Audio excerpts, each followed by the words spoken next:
any act that is based on fraud so deep that kills people, sure, that constitutes a form of terrorism. Well, you can go to the pharmaceutical industry, whose entire basis, I mean, this is what it sounds like you're saying, it's just not their advertising, but it's their very definition of existence, their very premise is in that sense a homicidal act. If compared to water treatment, which you're saying is all people need, then to take any kind of medication is taxing the body instead of giving something to the body. Literally, people need water, they need the right nutrients, and they need a right understanding of the limitations of their body. If they behave within those lifestyle premise that the body is designed. If they buy a Cadillac, the Cadillac tells them, put this gas in the car, or you can't take it here, you can't take it there, bring it back for repair service. If they go out of that constraint, naturally the car will break down. Nature has told us you need water for your everyday function, because we lose about 2.5 quarts of water a day, every day of our body. We lose 1 quart of water in breathing. Every time you breathe out, a lot of water leaves your body. You lose about 1.5 quarts in urine formation, because you need to get rid of the toxic waste. You lose some through perspiration, not sweating, perspiration. So just the breathing of the skin. Basically, you lose about 4 quarts of water a day. 2 quarts you get out of the food that you eat. But other 2 quarts, 2.5 quarts, depending on the weather and so on, you need to replace that every day. If you shortchange the body with the water that it needs, and you give it beverages that further dehydrate the body, caffeinated beverages dehydrate the body, alcoholic beverages dehydrate the body.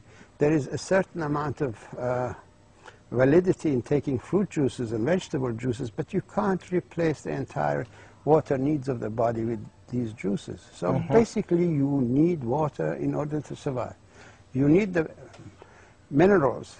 The essential minerals are calcium, magnesium, potassium, selenium, zinc. These are the intracellular minerals.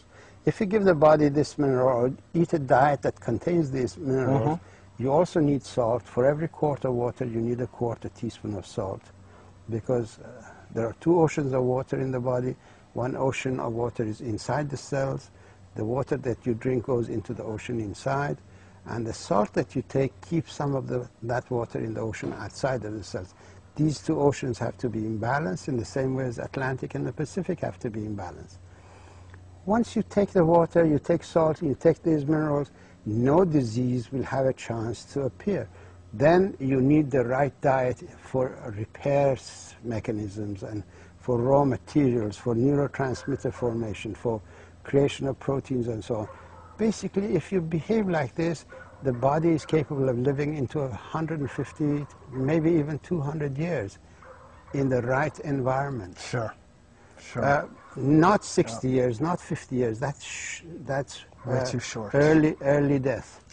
So your main prescriptions then, doctor, are water, at least a couple of quarts of water a day. Yes. And for each quart, 1/4 teaspoon of salt. Minimum amount, yes. Because for the mineral content. Yes. And salt should be basically a sea salt of unrefined salt. But unfortunately, unrefined salt doesn't contain enough iodine, so people who are taking sea salt also need to supplement with a little bit of iodine. They can get it from kelp, or they can get it from these multivitamins, 1-a-day vitamins that everyone should take. Right, I see.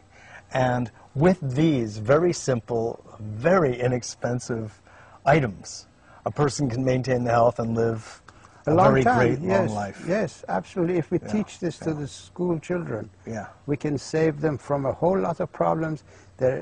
Obesity? Obesity is a complication of dehydration. We can save children from complications of dehydration. Their education ability will improve. Their tendency to addiction will disappear, because addiction is another way of showing that the body was short of water, and we substituted. Oh, yes. When you drink water, you secrete endorphin in your body. Endorphin is the natural opiate of the body. When you don't drink water and you're hooked to that opiate, then you go and take the drugs that stimulate the opiate sensors. Okay? Yes. Water will help people get off the drugs. God. It's the universal solvent. It's a universal solution to the human body. Yeah. And no one invented water. No one has got exclusive rights to water. And I have no claims to any water company. I don't push water because there is any reward in it. I am a scientist, a medical doctor, a healer, and I'm interested in people getting the truth. And that is why I've written my book. If you hand me the book, I'll show it to the people. This is the book that people should read, Water Cures, Drugs Kill. This is 28 pages of explanation of why dehydration is the origin of disease. And there are 186 pages of how water cured the incurable diseases when the pharmaceutical drugs could not. It's a revelation that will transform the entire structure of medicine all over the world.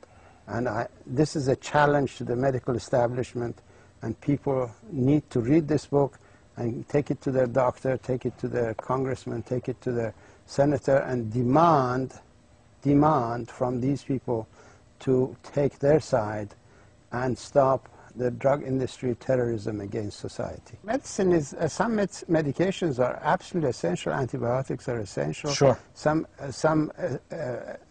material is essential because there are certain conditions that you require a little bit of manipulation, but not on a permanent basis. To treat a person who reveals hypertension, which is a state of drought management program of the body, with diuretics and beta receptor blockers and calcium receptor blockers, this is a crime, truly a crime.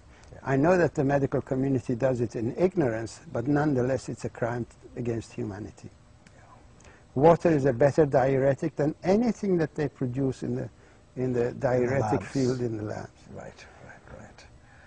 Well, your work is definitely world-shattering and of great benefit to humanity. So, well, on behalf of humanity, I want to thank you. No, I don't try to. I don't try to make it that big, but it is. Water is big. You don't have to make it. It is. And I know the receptivity of the book, the reception of the book, has been that.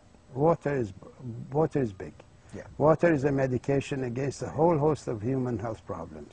I've written AMA, FDA, and the NIH will have to stop being a party to the drug industry's rape of America.